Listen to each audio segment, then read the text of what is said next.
10th class pair of linear equation into variable chapter चल रहा था आपका, ठीक है, जिसमें हमने 4 मेथड आपको बताए थे। 4 में से हमने लास्ट वीडियोस में जो मेथड कवर किया था वो मेथड था सब्स्टिट्यूशन मेथड, ठीक है। अब हम एक नया मेथड स्टार्ट करने वाले हैं, एलिमिनेशन मेथड। एलिमिनेशन मेथड को हम किस तरीके से सॉल्व करेंगे इसको आप देखेंगे, ठीक। तो जैसे हमारे पास दो इक्वेशन है, क्लियर, दो इक्वेशन है। एलिमिनेशन का मींस, इंग्लिश मींस ये होता है कि किसी एक वेरिएबल को आप हटा दो, रिमूव कर दो, तो उसको एलिमिनेट करने की आपको जरूरत पड़ती है। अब एलिमिनेट कैसे हो सकते हैं? दो चीजें जब हो सकती हैं, जब दोनों सेम हो, मतलब दोनों का वैल्यू सेम हो और अपोजिट साइन हो। वैल्यू किस तरीके से हो? इक्वल वैल्यू हो लेकिन अपोजिट साइन हो, एक प्लस की वैल्यू एक माइनस की वैल्यू हो। जैसे कि देखिए आप x है या 2x है, दोनों सेम नहीं है। सेम कब होंगे? जब दोनों यहाँ भी 2x हो और यहाँ भी 2x हो, ठीक। लेकिन दोनों अगर 2x होते, लेकिन दोनों में देखो सामने कौन सा साइन होता? प्लस का और प्लस का, तो साइन अपोजिट करने की जरूरत पड़ती है, ठीक है, तब जाके x एलिमिनेट होता है। या फिर आप देखो y यहाँ पर 3y है और यहाँ पर y है, ठीक। इधर भी क्या होना चाहिए था? y होना चाहिए। y इधर क्या होना? 3y होना चाहिए था। 3y करने के लिए इसमें 3 का मल्टीप्लाई हम कर लेंगे तो ये 3y हो जाएगा और ये भी 3y। अब जरा आप देखिए दोनों में साइन किस तरीके के हैं? अपोजिट। तो एक प्लस का साइन एक माइनस का साइन इक्वल वैल्यूज के साथ होगा, तो वो वैल्यू क्या हो जाएगी? एलिमिनेट। क्या हो जाएगी? एलिमिनेट। चलिए सॉल्व करते हैं सॉल्यूशन। क्लियर? सॉल्यूशन के लिए हम क्या करेंगे? बाय एलिमिनेशन मेथड इसको सॉल्व करने वाले हैं। बाय एलिमिनेशन मेथड दोनों इक्वेशंस को आप गिविंग की फॉर्म में नोट करोगे, दोनों इक्वेशंस को गिविंग की फॉर्म में नोट करोगे। तो जैसे हमारे पास दोनों इक्वेशंस को मैंने लिखा x plus y equals to 8 और सेकेंड इक्वेशन को लिखा 2x minus 3y equals to 1। देखिए पहली बात तो आपको मैं बता देता हूं, आप x या y में से किसी को भी इक्वल कर सकते हो, किसी भी क्वांटिटी को आप इक्वल कर सकते हो, या तो x को इक्वल करो या y को इक्वल करो। लेकिन प्रायोरिटी ये रखो कि आपके सामने जो अपोजिट साइन वाली जो वैल्यू हो, अब जैसे यहाँ पर प्लस माइनस है y के लिए, तो y को इक्वल करने की हम सोचेंगे। मान लो दोनों प्लस प्लस होते हैं या दोनों माइनस माइनस होते हैं, तो फिर आप किसी को भी इक्वल करो, कोई फर्क नहीं पड़ता, ठीक है।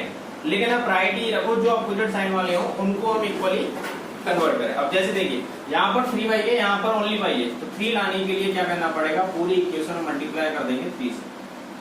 पूरे इक्वेशन में 3 से मल्टीप्लाई होगा, इधर मल्टीप्लाई होगा 1 से मल्टीप्लाई करो, कोई फर्क नहीं पड़ता है, मल्टीप्लाई करो या मत करो उससे कोई दिक्कत नहीं। अब देखिए इक्वेशन क्या हो जाएगी, तो ये जो इक्वेशन है इससे बन जाएगी now 3x 3x plus 3y equals to 8 3 24। Clear? तो हमारे पास 3 में मल्टीप्लाई करने के बाद इक्वेशन क्या हो गई? 3x plus 3y equals to 24। 1 का मल्टीप्लाई किया तो 2x minus 3y equal 1। Simple. आप इसमें क्या करोगे? अब एक बात का ध्यान रखिएगा, जब भी साइन अपोजिट हो, जैसे प्लस का और माइनस का साइन है और इक्वल क्वांटिटी हो, तो आपको कुछ भी करने की जरूरत नहीं है, आप सिंपल ऐड कर दो इक्वेशंस को। तो ऐड करने पर क्या होगा? ये प्लस का 3y माइनस का 3y कैंसिल हो गया। ऐड करिए 3 प्लस 2 कितना हो गया? 5x। ये हो जाएगा 24 प्लस 1 25। कितना आ गया? तो 5 से ये 25 कैंसिल होगा 5 टाइम, तो x का वैल्यू हमारे पास आ गया 5। x का वैल्यू क्या आ गया? 5। अब x की वैल्यू आपके पास आ चुकी है। इस वैल्यू को आप किसी भी इक्वेशन में, फर्स्ट में या सेकंड में आप पुट कर दो। जैसे ये फर्स्ट इक्वेशन है, ये सेकंड इक्वेशन। क्लियर? तो put x equals to 5 in equation first में पुट कर रहे हैं।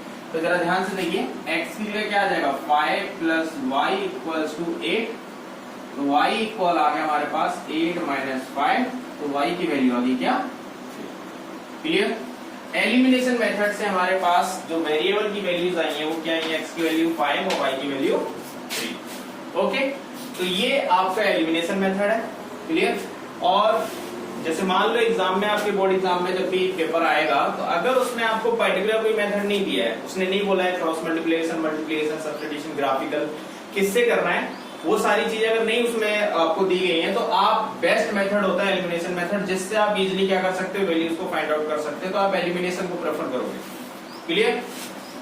नेक्स्ट क्वेश्चन करेंगे।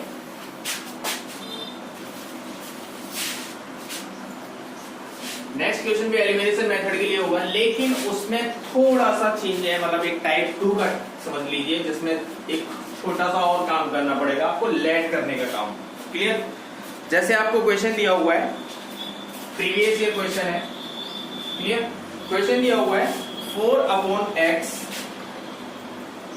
Plus 5y, 4/x plus 5y equal to 7 हमें दिया गया है।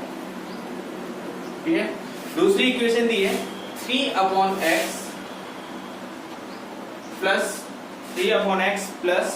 4y equal to 5, 4y equal to 5। ये दो इक्वेशन हमें गिवन दी गई है। अब जरा ध्यान से देखिए, अभी तक इक्वेशंस को आप देख रहे थे, तो a1x plus b1y plus c equal to 0 इस फॉर्म में था। अपॉन में नहीं था x, अपॉन में y नहीं था, लेकिन इस इक्वेशन में अपॉन में आया है। तो इस कंडीशन के लिए हम क्या करेंगे, जरा ध्यान से सुनिए। सॉल्यूशन स्टार्ट कर रहे हैं, तो सॉल्यूशन में हम सिंपल सबसे पहले आप लेट करोगे, जो वैल्यू अपॉन में, जो x अपॉन में दिया है, y अपॉन में दिया है, उसे लेट करोगे। तो लेट किया 1/x को कुछ भी मान लीजिए, u मान लीजिए, 1/x को हमने क्या लेट कर लिया, u। तो जरा ध्यान से देखिए इक्वेशन क्या बनेगा। तो 1/x u हो गया, तो इक्वेशन हो गई 4u plus 5y equals to 7। Clear? यहां पर ये हो जाएगा 3u प्लस 4y इक्वल में 5। ये आपकी इक्वेशंस आ गई। अब इन दोनों इक्वेशंस को आप सॉल्व कर लो। क्लियर? तो सॉल्व करना है इक्वेशन फर्स्ट, ये equation second. Solving equation first and second by elimination method. Solving equation first and second by elimination. Clear? Elimination method से इसको सॉल्व करने वाले हैं। अब जरा ध्यान से सुनिएगा, साइन दोनों में देखो, यहाँ भी प्लस है, यहाँ भी प्लस है, यहाँ भी प्लस है, यहाँ भी प्लस है। आपको जो मर्जी हो, आपका जिसमें मन लगे, x को y कर, मतलब u को इक्वल करने में मन लगता है उसको करो, y को इक्वल करने में मन लगता है उसमें करो, जो आपका मन करे वो इसमें कर सकते हो। इससे पहले वाले में भी कर सकते थे, ऐसा नहीं कर सकते, कर सकते, आंसर फिर भी सेम आएगा, लेकिन एक इजी पॉइंट ऑफ व्यू से मैंने आपको बता दिया था। ठीक है? अब देखिए, जैसे मान लो मैं इक्वल करने वाला हूं इस बार u को। अब मुझे u को इक्वल करना है, यहाँ कितना है 3 और यहाँ कितना है 4। अब एक बात बताइए, 3 और 4 अगर आप देखो किसी भी तरीके से मल्टीप्लाई करके बन हो सकते नहीं। सबसे पहले इस तरीके की डिजिट्स का आप लो एलसीएम, तो 3 और 4 का एलसीएम होता है 12। क्या होता है? 12। तो 3 और 4 का एलसीएम होता है 12। 4 को 12 बनाने के लिए इस पूरी इक्वेशन में 4 को 12 बनाने के लिए 3 का मल्टीप्लाई करेंगे, और 3 को 12 बनाने के लिए इस पूरी इक्वेशन में 4 का मल्टीप्लाई करेंगे। ठीक है? तो एलसीएम लेना समझते हो, मल्टीप्लाई करके देख सकते हो, एलसीएम ले सकते हो। मल्टीप्लाई मतलब जो भी एलसीएम निकल के आएगा उसको उसके इक्वल बनाने की कोशिश करेंगे। तो चलिए, अब हमारे पास जो कंडीशन है उसके अकॉर्डिंग हमने क्या किया, इक्वेशन में, ठीक है, इक्वेशन फर्स्ट में मल्टीप्लाई कर रहे हैं हम किसका, 3 का। किसका मल्टीप्लाई कर रहे हैं? 3 का। और इक्वेशन 2 में मल्टीप्लाई कर रहे हैं 4 का। किसका मल्टीप्लाई किया? 4 का। तो जरा देखिए इक्वेशन क्या बनना है। इक्वेशन बन जाएगा 12u plus 3 5 15 y equal 3 7 21। Clear? Multiply कर दिया सिंपली आपने, इक्वेशन बन गई है। 3 4 या 4 3 या 12 u, 4 4 16 हो गया, 16 y और 4 5 20 हो गया। क्लियर? दो इक्वेशन बन गई। अब जरा ध्यान से सुनिए, साइन सब में कैसे हैं? सिमिलर, सेम साइन है, एक जैसे साइन है सब में। साइन देखिए, अब नीचे वाले का साइन, जब सेम साइन हो तो नीचे वाले का साइन देखो, प्लस प्लस प्लस, जो साइन है उसका अपोजिट लिखो। अगर मान लीजिए माइनस माइनस होते तो ये माइनस और यहाँ माइनस था, तो नीचे वाले साइन को देख के इसे क्या करते? प्लस करते। समझ रही बात? मेरा कहने का मतलब ये, नीचे वाली इक्वेशंस के साइन देख के आप उसके अपोजिट साइन लगा दो उसके नीचे, बस इतना करना है। अब देखिए, प्लस का 12u माइनस का 12u cancel. Clear? 15 minus 16 simple, minus y आएगा। ओके, नाउ 21 माइनस 20 कितना आएगा? 1 माइनस इधर चला जाएगा, क्रॉस अपोजिट ले जाएंगे, तो y की वैल्यू आ गई -1। y आ गया हमारे पास, लेकिन अभी हमको क्या चाहिए? x चाहिए। लेकिन x डायरेक्ट नहीं निकलेगा, सबसे पहले क्या निकालना पड़ेगा? u। क्या निकालना पड़ेगा? u। अगर x को डायरेक्ट निकालना है, निकल सकता है। अगर आप x को डायरेक्ट निकालना चाहते हो तो y की वैल्यू आप किसी भी इक्वेशन में पुट कर दो। क्लियर? y की वैल्यू आप क्वेश्चन की किसी भी वैल्यू में पुट कर दो। कंडीशन इसी के लिए बता रहा हूं, मान लो y भी अगर अपॉन में होता, अगर y भी अपॉन में होता तो ये मेथड फॉलो नहीं होगा। सिंगल वैल्यू जब अपॉन में, या तो x अपॉन में हो या y अपॉन में हो, उस कंडीशन के लिए मैं आपको बोल रहा हूं कि जो वैल्यू आपकी x की निकल के आती है, y की निकल के आती है, उसे आप यहाँ डायरेक्ट पुट कर सकते हो। लेकिन जब दोनों अपॉन में होंगे तब ऐसा नहीं फॉलो कर सकते हो आप। क्लियर? चलिए, तो y की वैल्यू पुट कर दो। Put y equals to -1 in equation, कोई भी इक्वेशन ले लो, जैसे मैंने 4 upon x plus 5y equal 7 में मैं इसको पुट कर रहा हूँ। देखिए, तो y की जगह पुट होगा 4 upon x plus -5 into -1 equal 7।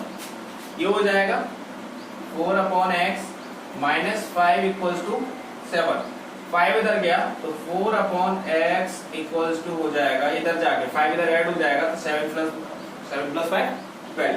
अब देखिए x 4 से 3 टाइम कैंसिल, तो x क्रॉस मल्टीप्लाई कर दो, तो क्रॉस मल्टीप्लाई करके x की वैल्यू निकल के आ गई 1/3। ठीक है, तो क्रॉस मल्टीप्लाई मतलब ये x ऊपर चला जाएगा फिर नीचे आ जाएगा, तो ऊपर 1/3 हो गया। तो इससे वैल्यू हमारे पास x की क्या निकल के आई 1/3 और y की क्या निकल के आई -1। एक बात ध्यान से फिर सुन लीजिए, ये जो मैंने पुट किया डायरेक्ट, ये बस सिर्फ और सिर्फ जब करेंगे जब या तो x अपॉन में हो या फिर y अपॉन में हो। अगर दोनों अपॉन में हुए तो ये फॉलो नहीं होगा। क्लियर? ये आप डायरेक्ट वैल्यू पुट नहीं कर सकते हो, फिर आपको जो है वो दूसरा वेरिएबल जो आपने लेट किए होंगे वो आपको निकालने होंगे। Okay, thank you.